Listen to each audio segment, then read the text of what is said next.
तपाईले भक्तपुरमा जग्गा किन्नुभयो 4 आना 1 करोड रुपैयाँको।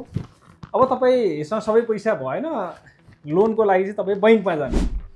अब त्यो बैंकमा जाँदाखेरि चाहिँ ब्याङ्करले के भन्यो, ब्रान्च म्यानेजरले के भन्यो भने तपाईँको 1 करोडको प्रोपर्टी भए पनि तपाईँलाई लोन चाहिँ जम्मा 35 लाख अथवा 50 लाख अथवा 60 लाख भन्दा आउँदैन भन्यो।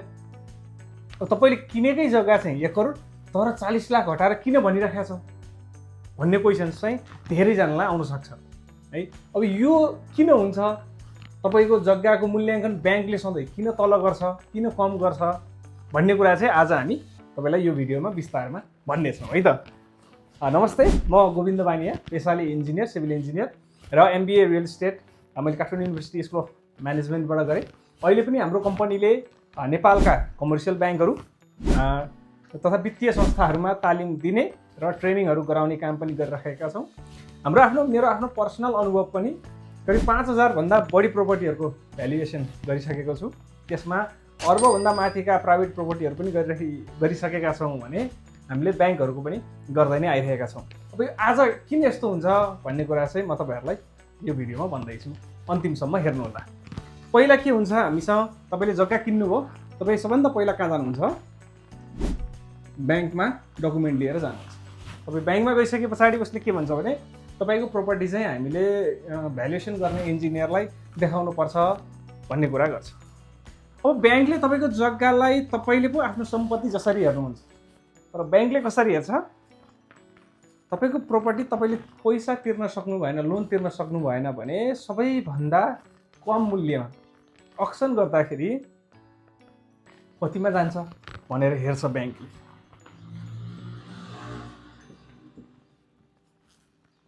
अब तपाईँको प्रोपर्टी 1 करोडमा तपाईँले किने पनि भोलि फोर्स सेल गर्दाखेरि, बजारमा बिक्री गर्दाखेरि त, लिलामी गर्दाखेरि त कतिमा जान्छ भन्ने कुरा त ब्याङ्कले त त्यो ग्यारेन्टी खोज्छ।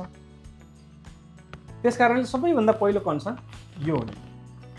दोस्रो कन्सर्न के हुने भयो भने अब ब्याङ्कले इन्जिनियरलाई असाइन गरिसक्यो।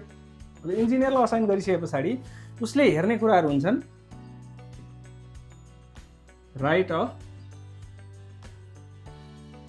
वे। तपाईँले अब जग्गा त किन्नुभयो भक्तपुरमा, बाटो 13 फुटे थियो, 4 आना मजाको जग्गा थियो, घर बनाउन पनि मजाले मिल्छ। तर समस्या के भइदियो त भन्दा नेपालको चाहिँ यो सडकको मिनिमम न्यूनतम पनि छोड्नुपर्ने कानुन चाहिँ के छ भने 6 मिटर न्यूनतम पनि हुनुपर्छ बाटोहरू। र यो चाहिँ नगरपालिका गाउँपालिका अनुसार 6 मिटरभन्दा माथि 8 मिटर पनि हुनसक्छ र विभिन्न रोडहरूका विभिन्न मापदण्डहरू हुन्छ। हाइवेको 50 मिटर, फिडर रोडको 30 मिटर, डिस्ट्रिक्ट रोडको 20 मिटर र कुनै ठाउँमा 8 मिटर, कुनै ठाउँमा 6 मिटर यस्ताहरू हुने भयो। अब तपाईँको प्रोपर्टी फेरि खोला नालाको नजिक छन् भने त्यसका मापदण्ड छुट्टै हुने भयो। अब के हुनु गयो त, तपाईँले किनेको जुन जग्गा थियो, किन्न त 4 आना किन्नु भएको थियो, बाटो जम्मा 13 फुट छ। अब भ्यालुएटरले भ्यालुएसन गर्दाखेरि चाहिँ तपाईँको जग्गा कतिको गर्ने हो त, यो बाटोको सेटब्याक अथवा राइट अफ वे भन्नुपर्ने हुन्छ यसलाई। यो राइट अफ वे चाहिँ हटाएर मात्र भ्यालुएसन गरिन्छ। तपाईँको जग्गा 4 आना भए पनि भ्यालुएसन गर्दाखेरि 3 आना समथिङ हुन जान्छ। यस्तै मापदण्डहरू, यदि हाई टेन्सन छ भने त्यसको पनि घटाउनु पर्ने हुन्छ। विभिन्न राइट अफ वेहरू हामीले हेर्नुपर्ने हुन्छ। त्यो बित्तिकै तपाईँको त्यहाँ घटिसक्यो। अब तेस्रो कुरा हेरौँ है। तेस्रो कुरा र सबभन्दा इम्पोर्टेन्ट कुरा छ यहाँ चाहिँ, त्यो भनेको के हो भने मार्केट रेट।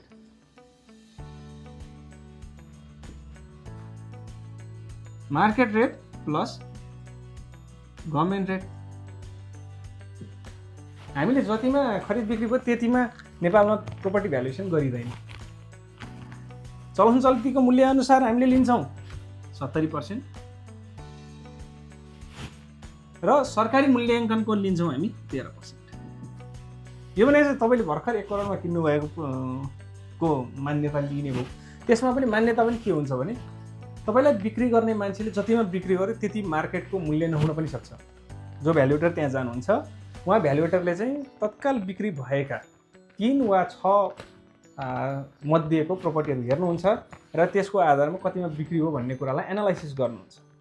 त्यो भइसके पछाडि के हुने भयो त भन्दा तपाईँको आनाको 2500 लाख पनि पर्न सक्छ, 23 लाख पनि पर्न सक्छ, किनभने तपाईँले खरिद गरेको त दुईजना बिक्रीकर्ता र खरिदकर्ताको अन्डरस्ट्यान्डिङमा हो होइन, दुईजना खुसी हुनुभयो, तपाईँहरूले खरिद बिक्री गर्नु।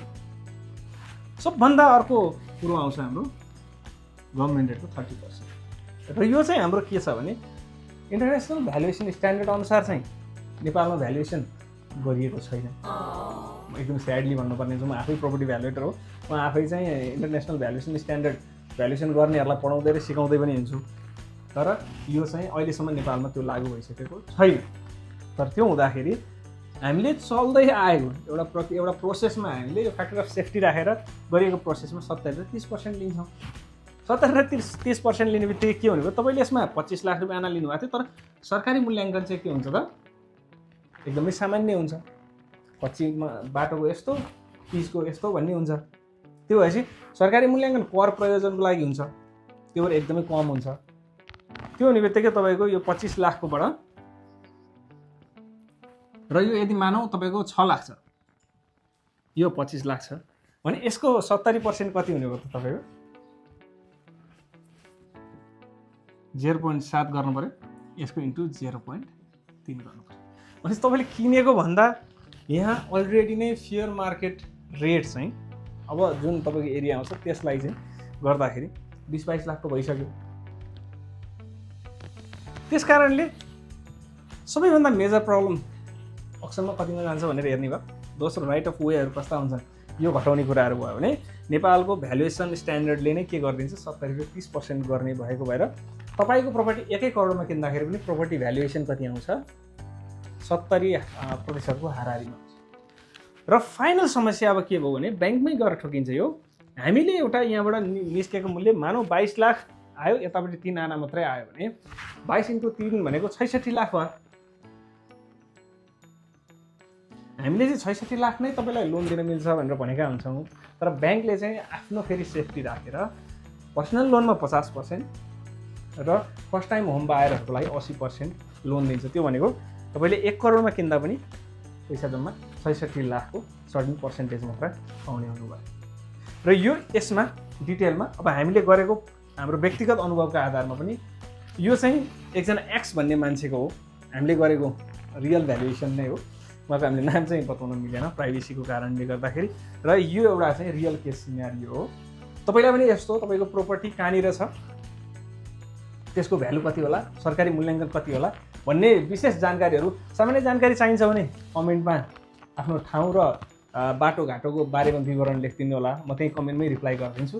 र तपाईँको प्रोपर्टी भ्यालुएसन किन्दै हुनुहुन्छ अथवा बेच्दै हुनुहुन्छ भने यो ब्याङ्कबाट कति लोन निकाल्न मिल्छ होला, अथवा तपाईँको प्रोपर्टी कतिमा बिक्री हुन्छ होला, अथवा कतिमा बिक्री गर्ने अथवा कतिमा खरिद गर्ने भन्ने चाहनुहुन्छ भने चाहिँ हाम्रो कम्पनी अर्बानो रियल एस्टेट नेपाल र जिआर डिजाइनलाई तपाईँले सम्पर्क गर्नुहोला। हामी तपाईँहरूलाई डिटेल एउटा रिपोर्ट र साइट भिजिट गरेर सही डिसिजनको लागि तयार गर्छौँ।